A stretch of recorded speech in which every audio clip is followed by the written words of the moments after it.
How do you assess your season compared to the other seasons at Essendon? Do you think it was your best in the end? Yeah, I guess after I missed the first month, I feel like it was probably my most consistent. I mean, I had a few down games, but I feel like even after a bad game I'd play, I'd perform the following week, which was pleasing.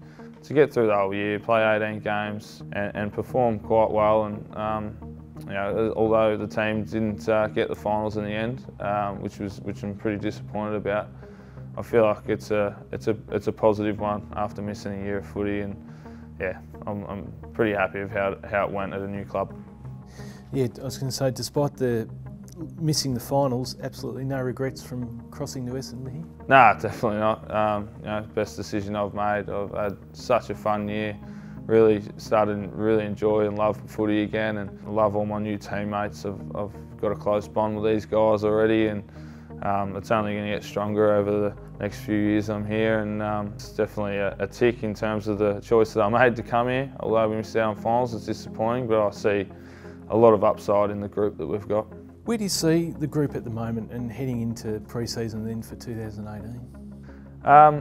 We can get a lot better. There's a lot of things we need to work on, and once we get back to pre-season, it's all guns blazing. I think everyone should come back, hopefully in peak fitness, and really, the result of missing finals should be sitting with everyone right now, and we should be working to get better. And next year, I think everyone's played an extra year of footy. There's a lot of young players on this list. They're only going to get better, and we've got some super talented kids. So I think next year will be even better than this year, as I've said. Now that you've had a year under your belt at Melbourne, how do you sort of feel about your game next year? Do you sort of see yourself as perhaps more of a leader? I mean, you already are, but would you like more of an official role next year? I think so. I think at the start, I just wanted to fit in. Didn't want to tread on anyone's toes or tell anyone what to do. Or I just wanted to fit in with the group and play the best I could and earn my respect that way. And I think I've done that this year. I definitely see a potential leadership role. I think I've already adopted that a little bit over the year, and it's only going to get stronger now that I know the group pretty well. And I'm just going to be me, and leading's part of that. You obviously worked with Goody at Essendon, had him first year as senior coach here this year. How did you see him evolve, I guess, from your Essendon days through to now?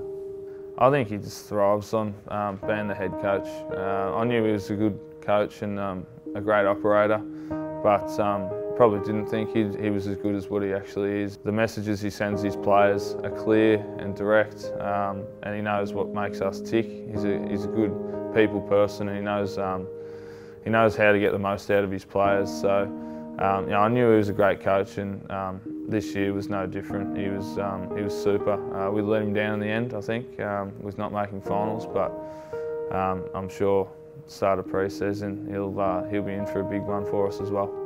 Do you feel there's a lot more expectations going into next year from not just within the group, the players, the coaches, but supporters? I mean, they're pretty frustrated with the side just missing out. I mean, how do you sort of feel the expectations are as a whole? I think we need to embrace the expectation that we need to perform, and we need to play finals next year.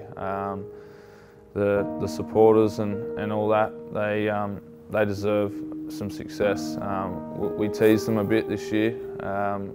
We should have played finals and didn't.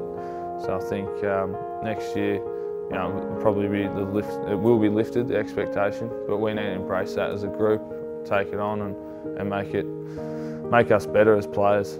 A couple of players who really caught your eye this year that you really perhaps didn't expect, and then a couple who you think will take the next level next year. I think Alex Neil-Bullen really surprised me. I didn't know a lot about him before I got to the club, and the way he trains and even his performances this year were pretty consistent. He's going to be a valuable player for us going forward. And Jaden Hunt was good to play with in the back line. I think once he develops a bit of a leadership role himself and a bit more voice, his talent is endless. He could be a real A-grader of the competition, and I really loved playing with Neville Jetta. I knew he was a tough character, but the way he performed all year, every game, you just know what you're going to get from him. He's a competitor, and I think everyone just loves playing with him. So I wouldn't say I was surprised about Nev, but just I couldn't sing his praises high enough.